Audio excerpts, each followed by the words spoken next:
Now we are going to work with those joints to prepare them for rigging. I want to just show a couple of things here. I'm going to use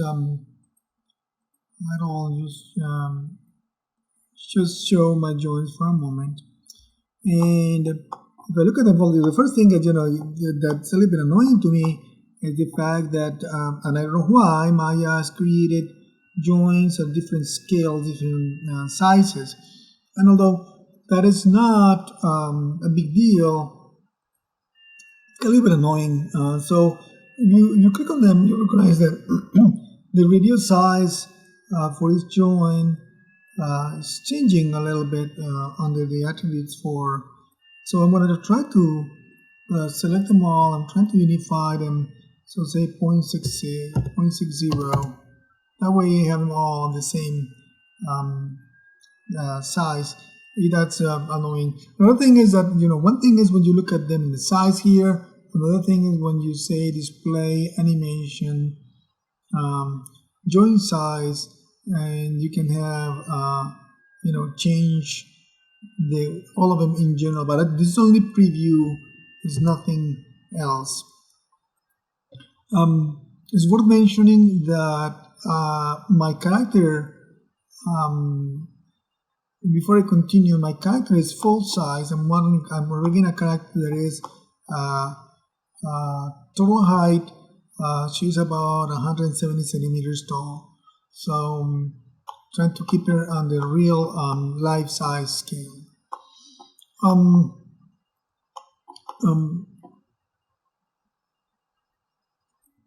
Another element that is important to keep in mind is that when you create joints, you don't want to move them.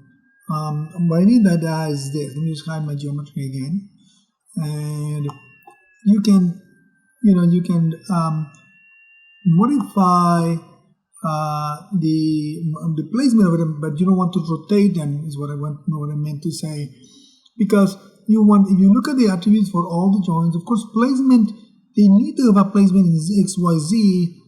Otherwise, they wouldn't be where they need to be. But if you look at the values here, rotation and scale, they are all constant. So you want them to be at a zero rotation. That way, you have a good way of controlling them when you're going to control them. All joints need to be that. So you don't want to rotate them like this and then leave numbers here hanging, because that would be a bad bad option for you when you rig it. Rigging requires a precise rotation value. If by any chance you move it and you rotate it to a value that you say, for example, I'm going to rotate this one a little bit here just so that I make my point. So it's rotated there, and I have it now rotation Z at 4.169.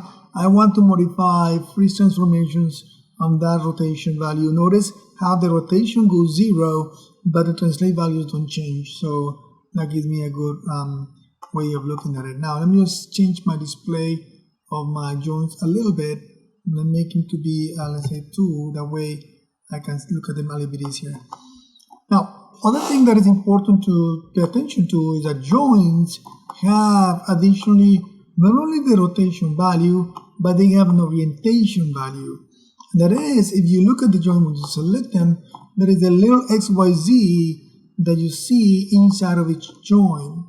And what that is telling you what is the direction where the joint is oriented. And I can see, for example, in my case, my joints at the X is pointing upwards. And I want to be consistent with it. Because you want to have a good direction with it. Now, you see, for example, in this case, although X is going upwards, in this one, the Y value is flipped. You see my Z and my Y pointing in the opposite direction. So I want to correct that so that I have a unified rotation value for the head. So what I'm going to do is I'm going to change the orientation value of this guy by going to the component mode, opening up this section here, and inside of it, there is this little question mark that allows you to modify the value for that join. So let me just try to highlight it. Hold on.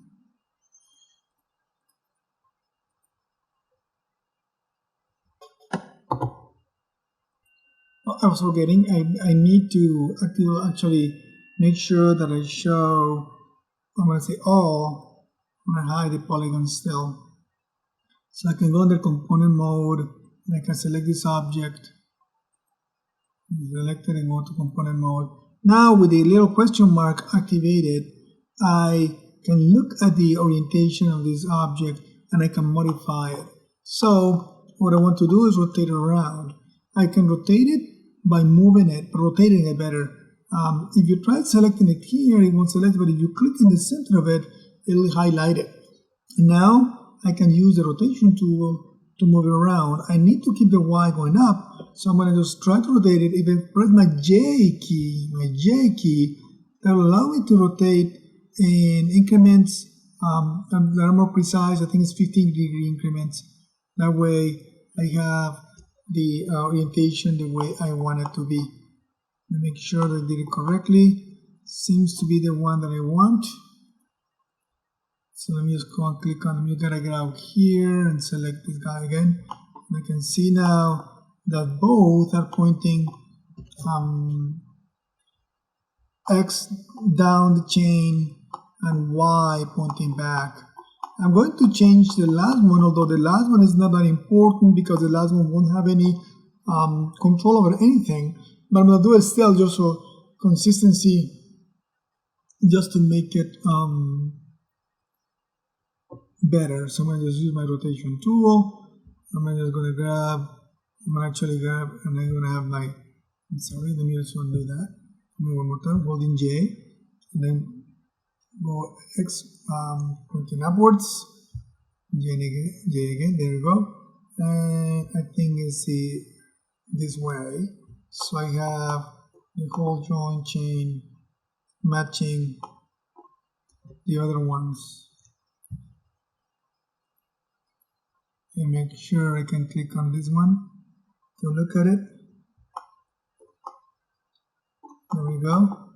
And this one, it's close, it's not there yet. Just move it a little bit more.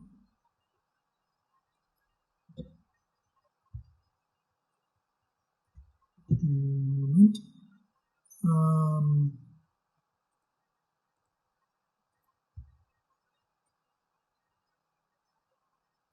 There we go. That seems to be making it. Again, as I said, it doesn't make a big difference, but because it will not work there. But still, I want to be consistent. In this case, I also want to have X being the one that goes downstream, which is correct. Y pointing that direction, and I'm going to unify this one to match that.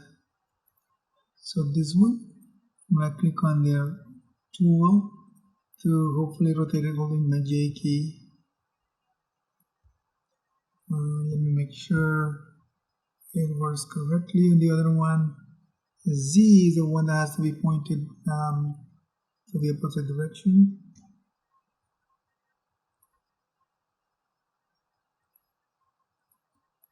Gotta go back and click on the actual join, go back in, click on it.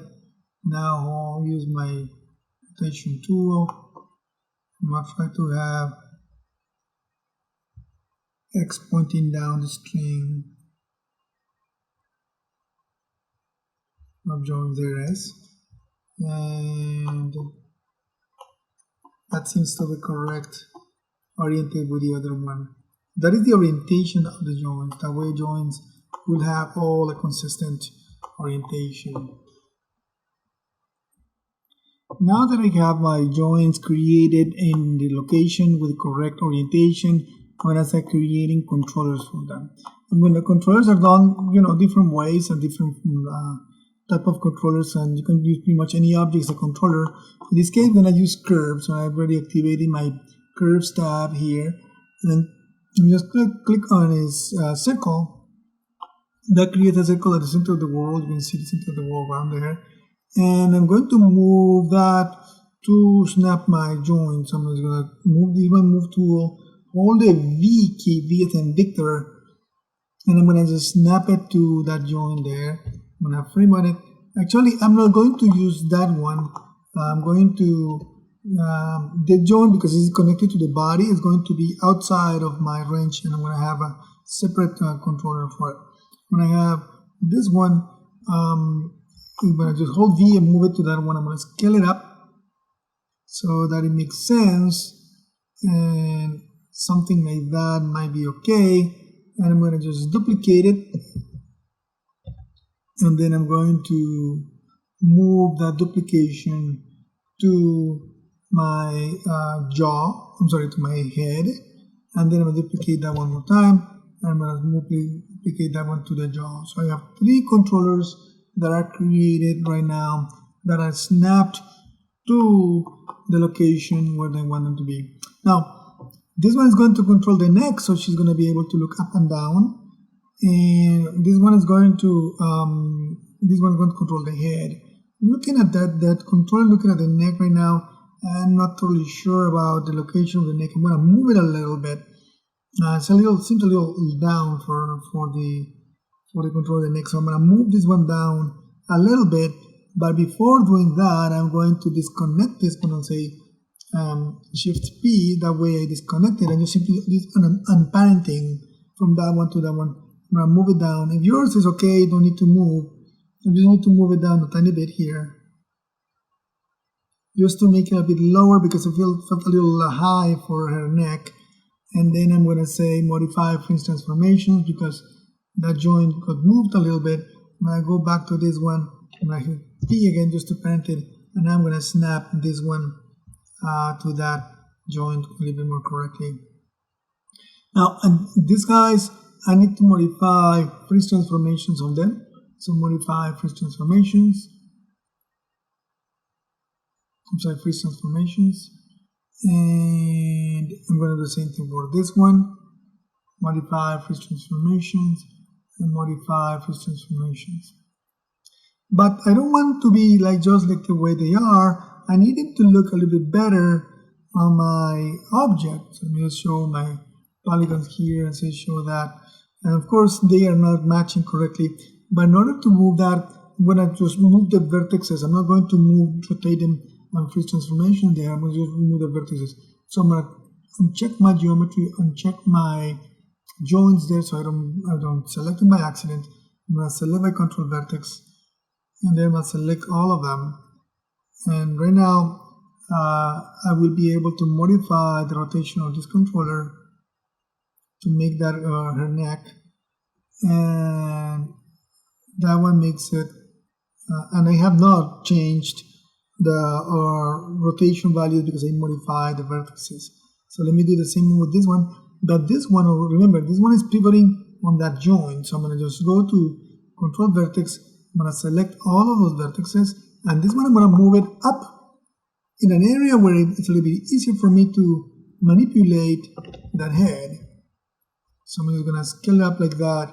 That way, when I go back to Object Mode, if you click on it, still the pivot point for that joint is right down there where it is supposed to be activated to make it head, nod and move back and forth and all that. I'm going to do the same thing for the jaw, which is that curve right there. I'm going to select Control select by, not that. I don't want to set up perfect angles yet. I'm going to select, let's see if I can get out of here. My tool's kind of catching up. I'm going to select the vertices, grab them there. I'm going to move my move tool. I'm going to bring it out here because I want that one to become a way for me to select her jaw. And I'm going so that I can use it for making her mouth open. I'm going to just fold it a little bit differently here. So I'm going to just grab maybe, I don't know, I'm going to grab this one and that one. I'm going to move them up a little bit like that. Maybe move these guys a bit less. Move that one a little bit like that. And then I'm going to just grab them all. Notice that I'm still working on the component mode, selecting all the vertices. I'm going to scale them up a little bit. that's going to become my controller for her jaw. And then I go back out to object mode, and when you click on it, you see the rotation pivot of that object still there, and still the values that it has are all zeroed out, so which is important for me. And now I need to generate some sort of a hierarchy and an organization, but before I do that, I need to name all these controllers. So this is going to be called neck control. This is going to be the head control.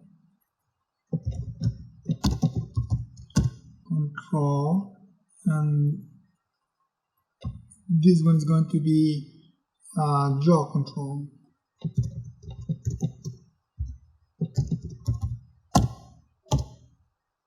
There we go. So I have them all doing the right, being placed in the right location with the correct names. Now the next thing is to organize them in a way that makes sense, but we want to generate the organization in a safer way. That way I have an option for isolating them from each other. What I mean by that is that when we want to create no groups or things for them in a hierarchy, so what I'm going to do is this guy is going to be a child of the head control, the head control is going to be a child of the control, but in order to do that, I'm going to create a group. I'm going to say edit and then group, and then so I'm grouping just the object by itself. I'm going to call it jaw control group. You can really call it whatever way you want to call it, GPS. And then that group, I'm going to say modify center pivot point, and I'm going to move it, and I'm going to make that pivot point. I'm going to press my D key. There it is. Then I hold my V key, and then I just snap it to that joint. Let me just turn off the geometry for a moment just to make sure that it's snapping to the right location. Alright, and I press D as in dog again just to turn it off. Alright, so there it is. It's pivoting. That group is pivoting exactly on the same location where the other one is. I'm going to do the same thing with the head. I'm going to group it, Control G. I'm going to just call it head control group, GRP, and then that one again. Because it's right there, I'm going to say modify center pivot point. I'm going to say D, and then just hold the V key to snap it to snap the pivot point to the head joint, and then D again to get out of my pivot. There it is. And so I have the group and the controller both pivoting on the same location. Now I'm going to do this one, which is the same thing, control group. And I said this was going to be neck underscore control underscore group, and modify center pivot point. And then I'm going to say that one actually stayed in the same location because it never changed in terms of position. So that one is all good. If you click on it, both of them good. So now we're good. Now we have installations. So that means that the jaw group can be a child of the head control, not the group, but the actual curve. So we can see it says again, the group of the jaw becomes a child of the head curve, which is P. I'm going to open that up. So there is the head group, the head control, the jaw group, the jaw control, and then I'm going to make the head group, I'm going to make it a child of the neck control. That way, if I open them up, I have a whole chain starting with the neck group, neck control, head group, head control, jaw group, and jaw control.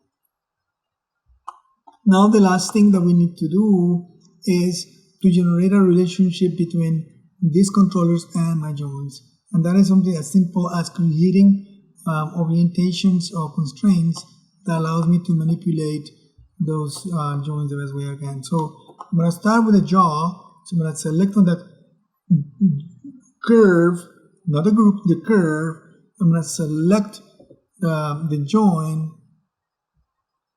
My computer allows me to do it. Make sure I click on it correctly. Here it is. I'm going to just say the jaw join. There it is. Oh no, I have it turned off here. That's why I couldn't select it. And so curve first, join second. I'm going to create a constraint that's going to be an orient constraint. So it's going to be constraining the orientation of that joint. I'm going to open up that option.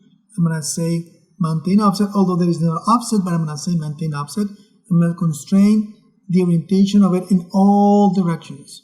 So it's based on that. I'm going to say apply. So you see when I click on this guy, that guy should be now controlling that joint, so you can rotate it, and the joint is being rotated. I'm going to do the same thing for the head. So again, this is happening between the curve and the joint, not between the group. The curve first, then the joint. I'm going to say apply on this one. It's the same thing. So this one will do that. There it is. And then I'm going to do the same thing for this curve and the neck joint. I'm going to add that. So now I have a system that allows me to do rigging of or better connection between each one of those following the head and the neck control.